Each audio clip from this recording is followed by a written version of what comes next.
Olá, vamos continuar então estudando códigos binários.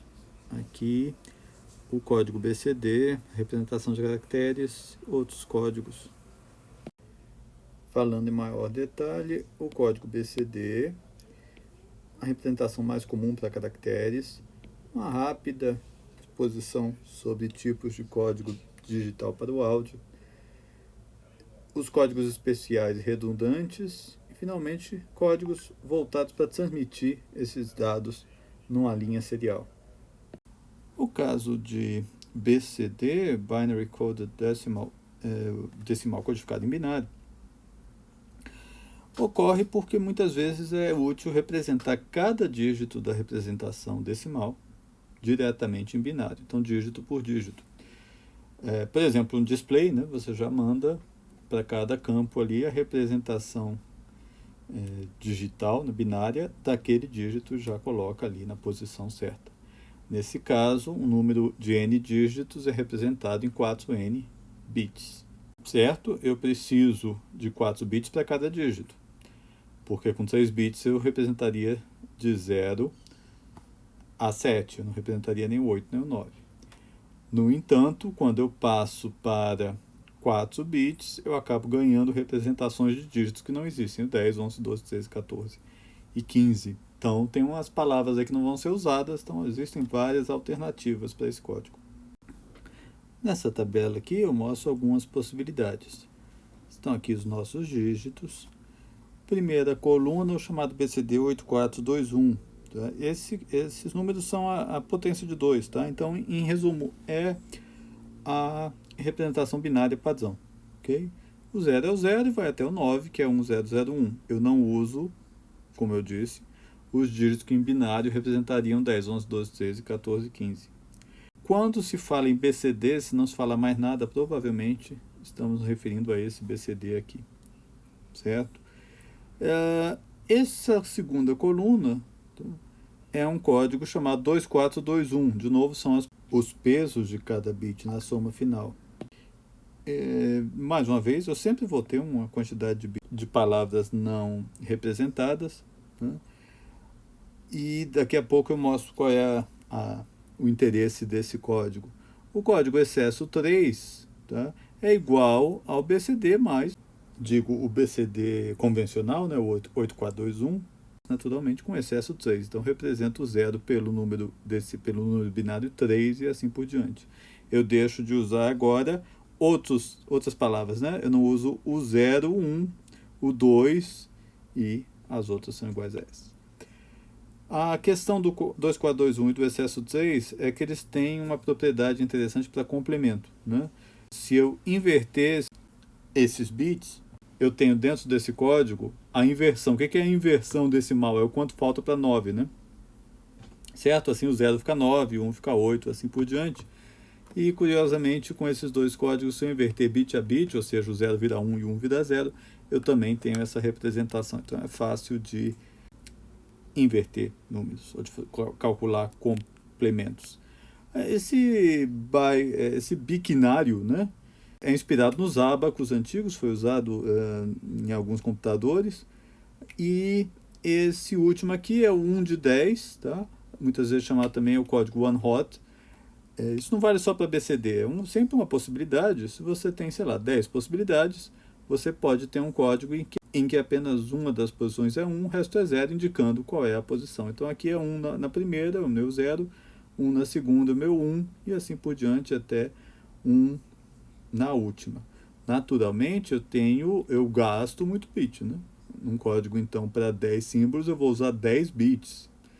Veja, 10 bits eu represento 1024 objetos. Eu só estou usando para representar 10. Isso pode parecer um desperdício, mas veja como esse código é conveniente, né? Se eu tiver que acionar um de 10 dispositivos, ele já, a própria representação do código já é o acionamento, né? Só um deles vai ser 1. E a gente vai ver também ainda hoje que poder representar mais objetos do que eu preciso não é necessariamente uma coisa ruim. Existem algumas vantagens. Para caracteres, a representação mais comum em binário é um código chamado código padrão americano para intercâmbio de informações, é conhecido como ASCII, simplesmente. Ele usa 7 bits, a gente já vai ver porque 7 bits. Eu falei que tudo vem em grupos de 8 bits, mas aqui são 7. Então, com 7 bits, representa 128 possibilidades. Parece muito, dá para representar todas as letras, todas as maiúsculas, todas as minúsculas. Os caracteres a mais foram usados originalmente para uma série de símbolos especiais. Eu gosto de falar desses símbolos porque eles nos lembram como já foi curiosa, né, e ingênua até a interação dos computadores com os usuários, né.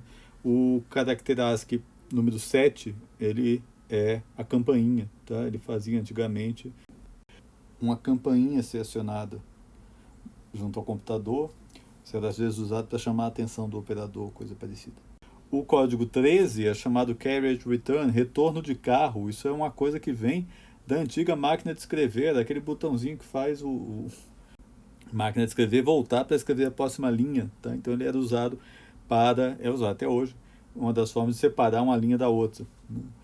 Bom, porque 7 bits, o oitavo era usado como um sinal de controle, tá? Para conexões paralelas em impressoras, por exemplo.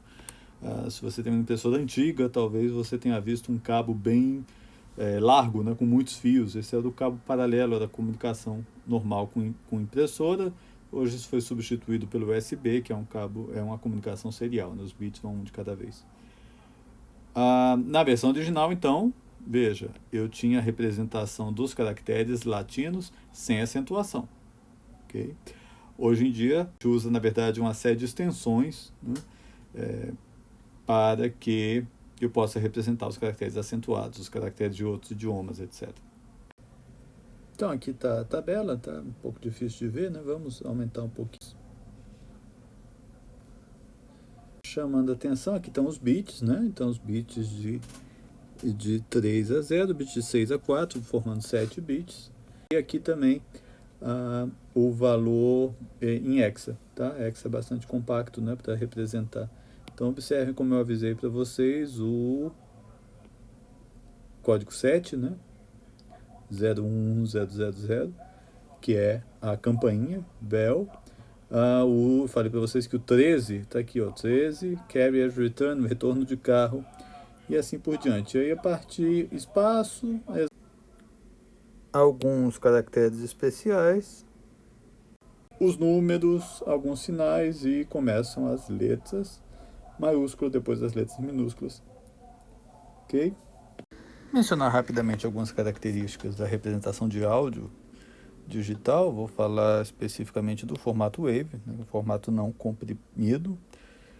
Basicamente é uma lista de valores representando amostras da onda sonora no tempo. Eu mencionei essa questão lá no começo do curso, que aqui no caso nós estamos falando de um sinal ao longo do tempo, além da discretização dos valores, nós temos discretização no tempo. Eu vou guardar amostras.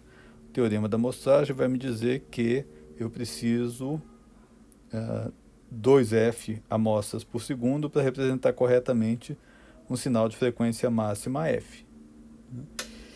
Então, para o áudio, vamos aproximar aí que o limite do ouvido humano é 20K, eu precisaria de uma frequência de amostragem 40 kHz, 40 mil amostras por segundo. O padrão mais comum é 44.100, certo? Se você olhar, tiver aí um CD velho na sua casa, você pode procurar lá, em algum lugar vai estar dizendo que foi amostrado a 44.100. Para música, geralmente a gente precisa de uma quantização em 16 bits ou mais, né? 2 bytes por amostra. Menos do que isso, começa a ficar, a qualidade começa a cair bastante.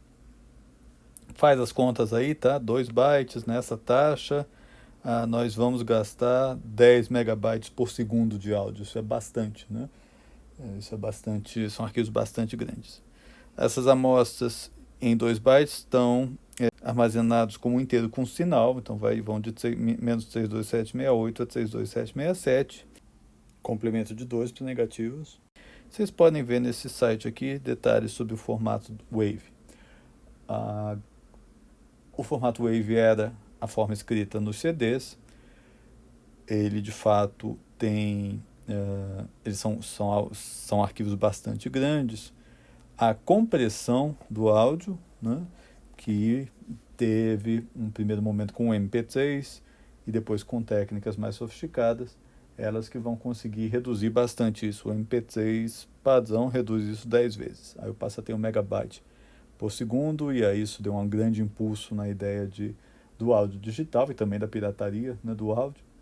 E a melhoria, técnicas mais sofisticadas de compressão e a melhoria da banda passante na internet trouxe a era do streaming, né, na qual guardar ou gravar discos de música se tornou basicamente um hobby, né, uma atividade hobbyista.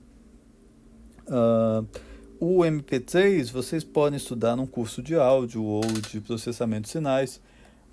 Essa compressão que ele consegue, é uma compressão com perdas, tá? O sinal não é recuperado exatamente. Ele é baseado em uma série de simplificações inspiradas na percepção humana. Então, quando você ouve sons, você não ouve todos os sons com a mesma atenção. Tá? Então, ele usa isso meio que para esconder trechos pior codificados, né? Codificados com menos bits, quando isso não vai fazer diferença, porque seu ouvido está distraído por outra coisa, vamos pensar assim. Falando muito grosso modo, isso é a base da compressão do áudio e algumas ideias iniciais da compressão de vídeo também. Aliás, uma trivia interessante, todo mundo assume que o M de MP3 vem de música ou coisa parecida. Na verdade, o MP vem de motion picture, né? De filme. Ele é o terceiro código do grupo que estudou a compressão de vídeos, que vai levar, por exemplo, ao formato MPEG e aos outros formatos mais sofisticados em imagem. Voltando agora às nossas palavras digitais, às vezes aquela ordem natural das palavras, né, no sentido da contagem digital, não é a mais conveniente. E eu tenho um exemplo aqui. Vamos imaginar que eu estou trabalhando com 6 bits, portanto, representando 8 objetos diferentes. Eu estou usando isso aqui para codificar a posição de um leitor em relação ao disco. Em outras palavras, para ver em que posição que está esse disco, né? O quanto que ele girou. Poderia ser, por exemplo, parte de um sistema que vai ler informações armazenadas em posições, setores específicos desse disco. Então vejam aqui, a ideia é que eu tenho claro e escuro, e o claro e escuro representando zeros e uns. Né? Tem um sensor óptico, o escuro está representando 1, o claro está representando 0 aqui. Ok, veja que há um problema aqui, um potencial problema, quando vários bits trocam de valor ao mesmo tempo. Por exemplo, veja essa fronteira 01 para 100. Né? Isso veio, né, de 0, 1, 2, 3, 4. Passagem do 3 para 4 no código padrão é isso. Veja que todos os bits estão trocando. E por que isso é complicado? Essa fronteira aqui nunca vai ser completamente plana. Alguém vai trocar primeiro. Alguns desses bits vão mudar de valor antes dos outros. Então, temporariamente, eu posso passar, por exemplo, do 01 para 001 se o segundo bit cair primeiro, ou 010 se for o terceiro bit, ou até 11. Veja, 11 está lá do outro lado. Né? Então, temporariamente, eu estou codificando a posição completamente errada. Isso gera aí um potencial de problemas. Então, esse não é um bom código. Eu gostaria de ter um código em que cada bit só trocasse de uma vez. É tudo uma questão de trocar a ordem. Né? Então, eu simplesmente continuo representando 8 ângulos diferentes, mas eu mudei a ordem. Veja que aqui, dá para ver tanto pelos bits quanto pela configuração do disco, né? Cada trilha vai trocar de uma vez. Então, do 0, essa sozinha vai ficar escura, depois mais essa, depois essa continua escura, essa passa para ser clara. Veja que só há uma troca. Aqui, essa se tornou escura, finalmente essa se tornou escura e essa do meio deixou de ser escura. Aqui os bits, né? Essa ordem, dá para ver também 000, 001, até aqui tudo bem, mas aqui em vez de 010 eu faço 011 para só trocar esse bit aqui. Depois 010, 1011, 101, 100. Ok? A única coisa é que isso parece muito difícil de montar, né? Ficar procurando essas palavras desse jeito. Na verdade, tem duas formas bastante simples. E, na verdade, vocês já usaram esse código extensamente, só não tinha o nome dele. O nome desse código é o código de Gray, e ele pode ser construído recursivamente, ou seja, a partir primeiro do código de 1 bit, 2 bits, 6 bits, assim por diante. Então veja aqui o código de 1 bit, bom, só tem dois símbolos, né? Então é 0 e 1. Agora, eu pego esse código, repito ele, repito em espelho aqui, né? Se é 0, 1, eu escrevo um 0 aqui, e completo o segundo bit dessa forma. Essa primeira metade com um bit 0, a segunda metade com bit 1. Ok?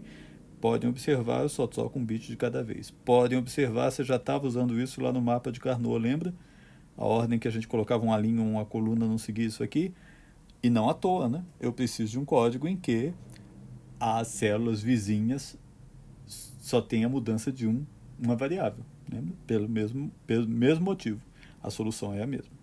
Então, de 2 bits para 3 bits, vou pegar meu código 2 bits, copiar aqui, ó, 0001110, rebater, né, fazer a ordem contrária, 1011, 0100, colocar zeros aqui e uns aqui. Tá aqui meu código, aquele código que nós vimos de 3 bits. É trivial montar isso para 4, 5 bits, quantos bits eu precisar. Nós vamos continuar estudando códigos mais sofisticados, e para isso é interessante a gente estudar de maneira sistemática, ter uma matemática, uma forma de definir distância entre palavras digitais. Né? Uma função distância entre objetos, ela precisa satisfazer algumas características. Positividade, a distância entre dois objetos tem que ser sempre maior ou igual a zero. Só pode ser igual a zero se eles forem o mesmo objeto, certo? Essa está dizendo a segunda linha aqui. Reflexividade, o famoso, as distâncias são iguais, né? Distância de A para B é igual a distância de B para A. E triangularidade, desigualdade triangular, a distância de A para C tem que ser maior ou igual à distância total se eu quebrar esse percurso de A para C em dois pedaços. Certo? Eu preciso que uma função satisfaça essas características.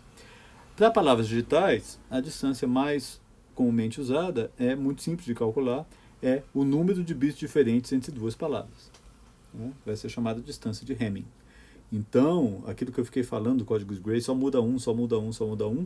Agora tem uma forma um pouquinho mais elegante de falar. No código de Gray, as palavras sucessivas têm distâncias de Hamming iguais a 1. Então aqui eu estou falando isso. Estou lembrando também que, como a gente falava, eu monto o mapa de Carnot de tal forma que as células vizinhas só troquem uma variável. Monto o mapa de Carnot de forma que as células vizinhas tenham a distância 1. É a mesma coisa.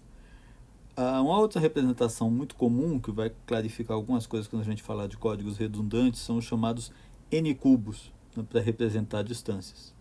Eu assim represento quais são as palavras vizinhas, quais são as palavras que não são vizinhas. Aqui está o meu 1 cubo, que é naturalmente só um segmento de reta. O meu 2 cubo, que é na verdade um quadrado. Veja qual é que começa a aparecer a vantagem desse código. Arestas, pontos ligados por uma aresta são vizinhos, pontos não ligados por uma aresta não são vizinhos. Continuando, eu tenho o meu 3 cubo, que finalmente é 1 cubo, né? Ok? Então aqui, vejam que eu posso calcular a distância de Hamming simplesmente contando arestas. Qual é a distância do 001 para o 11?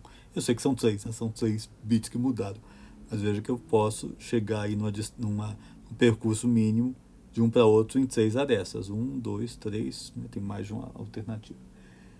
E, claro, a extensão disso agora é começar a formar vários desses cubos e fazer a correspondência entre eles. Tá? Então aqui está meu 4 cubo, que são, na verdade, 2 cubos com as arestas correspondentes ligadas. Okay? Porque, naturalmente, essa aresta e essa aresta correspondente no outro cubo, eu só troquei um bit, então elas também são vizinhas, também têm distância de Hamming 1. E agora nós estamos em condição de começar a estudar os chamados códigos redundantes. Até aqui, eu sempre assumi que eu vou usar n bits para representar 2 elevado a n objetos. Inclusive, no caso do código BCD, eu fiquei falando que sobravam, né? Então, sobrando tantas palavras. Parece que fica um desperdício. Isso não é bem assim. Se usarmos redundância, ou seja, mais bits do que o necessário para representar os objetos que eu tenho, a gente ganha uma possibilidade muito interessante de detectar erros ou corrigir erros. Tá? No mundo real, você vai receber esses dados numa linha de transmissão, eles vão estar errados. Você gravou uma coisa no meio magnético, quando você for ler, vai haver um erro de leitura. O seu sistema tem que ser capaz de detectar esses erros e, em alguns casos, até de corrigi-los. Por que a redundância me ajuda a fazer isso? Está aqui meu 3 cubo, né? Então, são minhas 8 possibilidades de palavras de 3 bits representadas. Agora eu pintei esse cubo, né? Vejo que tem uns vértices azuis e uns vértices cinza. O que eu vou fazer aqui? Eu vou dizer o seguinte: dessas palavras todas, de todos esses vértices, eu só vou usar realmente esses azuis. Ok? Eu não vou usar esses cinzas, são possibilidades, mas eu não vou usá-los para representar nada nos meus dados. Bom, mas por que esses especificamente? Vamos observar uma coisa. Ó. Fazendo dessa forma, tá? Gastando, vamos dizer assim, mais bits do que eu precisava, porque para 4 objetos eu só precisava de 2 bits, eu agora estou usando 3, mas vejam, todas as minhas palavras, código, vai ser como eu vou chamar as palavras que representam realmente alguma coisa válida na minha linguagem, nos meus dados, tem uma distância Hamming de 2, ó. 000, 011, veja, o 001 não entrou, então meu código é 000, 011, 10, 101. Tá? Todas as palavras entre si têm distância pelo menos 2. Qual é a grande vantagem disso? Veja, se eu queria transmitir um 0 e eu errei um bit, vai cair sempre numa palavra cinza, numa palavra que não é código. Quando o meu leitor, a pessoa que eu estou me comunicando, detectar isso, vai dizer, opa, não, isso aí houve algum erro. Do jeito que está aqui, eu não sei que erro houve. Se eu receber essa palavra, eu não sei se eu vim daqui, né? Se eu vim daqui ou se eu vim daqui. Eu sei que teve um erro. Eu não sei aonde ele está. Mas já é uma ajuda. Eu posso pedir, por exemplo, para que seja transmitido de novo. E se a distância for maior do que 2, temos uma propriedade ainda mais útil. A gente pode, inclusive, corrigir esse erro, quer dizer, saber que está errado, saber onde está errado. Vejam esse código aqui com distância 3. Eu não estou mostrando todos, né? São muitos bits, eu não estou mostrando todas as palavras. Mas eu estou mostrando aqui algumas palavras código. Depois nós vamos ver como construir esses códigos especificamente. E todas esses pontos pretos em volta aí são palavras que não são válidas no código, né? São palavras não código, vamos dizer assim. Veja que se eu cometer um erro de 1 bit, ou seja, eu andar uma distância Hamming 1 para algum lado, eu sei exatamente de onde veio. Ele só pode ter vindo daqui. Não pode ter vindo dessa outra palavra, porque eu precisaria do que mais de 1 bit errado para chegar lá. Então, se eu recebo essa palavra, eu não apenas sei que ela está errada, porque ela não é código, eu sei que a única possibilidade de um erro de 1 bit ter acontecido e me levado aqui foi um erro nesse bit aqui, ó, era para ser 0 e foi 1, e eu corrijo. Ainda assim, se o erro for de 2 bits, vamos dizer aqui, ó, estava aqui, cometi um erro de 2 bits, eu ainda sei que está errado, certo? No entanto, eu não posso mais corrigir. Veja que se eu for corrigir pelo mesmo critério, pegar a palavra mais próxima, eu vou cair na outra palavra. Em resumo, se vocês fizerem as contas, um código de distância mínima D, quer dizer, eu tenho que basear na menor distância entre as palavras código. Elas costumam ser a mesma, né? Eu construo o código de forma que cada palavra esteja uma distância regular das outras. Se a distância mínima é D, eu detecto o erro de D menos 1 bit. Nós vimos lá um código de distância 2, um erro de 1 bit eu detectava. No código 3 que a gente acabou de ver, D igual a 3, até erros de 2 bits eu detectava, eu sabia que estava errado. Agora, a correção é mais exigente, né? Se você fizer as contas, eu consigo corrigir D sobre 2 bits arredondando para baixo, tá? Então, esse símbolo aqui é o maior inteiro menor que x. Então, está aqui numa tabelinha. Eu falei que na distância 3 eu conseguia corrigir 1, né? Mas não 2. Eu só vou conseguir corrigir 2 num código de distância 5. Okay? Nós vamos estudar especificamente No nível desse curso, 2 códigos. Os códigos de paridade, que me dão distância 2, e o código de Hamming, que me dá distância 3. São 2 técnicas bastante simples para montar código de distância 2 e código de distância 3. Mas antes de terminarmos essa aula, eu gostaria de atacar um problema que vocês podem estar se perguntando. Nós não sabemos de quantos bits foi o erro, né? Ninguém fala, eu vou agora cometer um erro de 2 bits, de 1 bit. Então, essa história de se for erro de 1 bit eu corrijo, mas se for erro de 2 bits eu não corrijo, pode parecer que deixa essa técnica inútil, né? No entanto, se você puder assumir que os erros de bits são independentes, quer dizer, o fato de ter tido um erro não tem consequência sobre a probabilidade de erro do bit seguinte, então, nesse caso, lembre-se que eu vou estar trabalhando com probabilidades pequenas de erro, né? E, se a probabilidade é pequena, vamos dizer 1 em 1 milhão de bits, a probabilidade de 2 bits estarem errados, nessa hipótese da independência, é o quadrado disso, né? Então, ela é ínfima. Então, é muito mais provável que, se houve erro, seja de 1 bit apenas, quando os erros podem ser considerados independentes. Então, vai depender da aplicação. Se eu tiver muito... se for uma aplicação muito sensível, eu não posso arriscar corrigir errado, eu posso ficar apenas com a detecção. Se não for assim, eu posso passar para tentar a correção, porque a probabilidade de ter havido um erro de 2 bits é muito menor do que a probabilidade de ter havido erro de 1 bit, que já é pequeno. Eu lembro que, finalmente, essa história dos erros de bits serem independentes, em alguns casos, não vale, né? Vou dar 2 casos. Se eu estou lendo o bit de uma mídia, um disco óptico, um disco magnético, se há um defeito na mídia, provavelmente vai afetar vários bits vizinhos.